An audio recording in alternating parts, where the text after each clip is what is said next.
सुप्रभात मुलांनो, आजच्या या लायब्ररी पिरियडमध्ये आपलं सगळ्यांचं स्वागत आहे।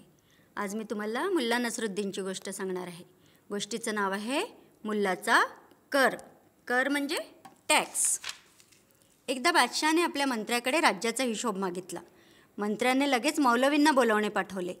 मौलवींनी हिशोब दाखवला। ते पाहून बादशाह काहीसे नाराज झाले, कारण एकदाही मौलवींनी नसरुद्दीन मुल्लाच्या शेतावरचा कर वसूल केला नव्हता। बादशाहने विचारल्यावर मौलवींनी सांगितले, महाराज, जेव्हा मी त्यांच्याकडे शेतसारा मागतो तेव्हा त्यांच्याकडे देण्यासाठी काहीही नसते। शेतसारा म्हणजे लँड टॅक्स। हे ऐकून बादशाहने तात्काळ आदेश दिला, जा आणि शेतात जे पीक असेल त्याचा अर्धा भाग घेऊन या। मौलवी नसरुद्दीनकडे आले। मौलवींनी नसरुद्दीनला बादशहाचा आदेश सांगितला। नसरुद्दीन चलाक होता। तो म्हणाला, सांगा, तुम्हाला शेतातल्या पिकांचा वरचा भाग हवा आहे की जमिनीतला? मौलवी हुशार होते।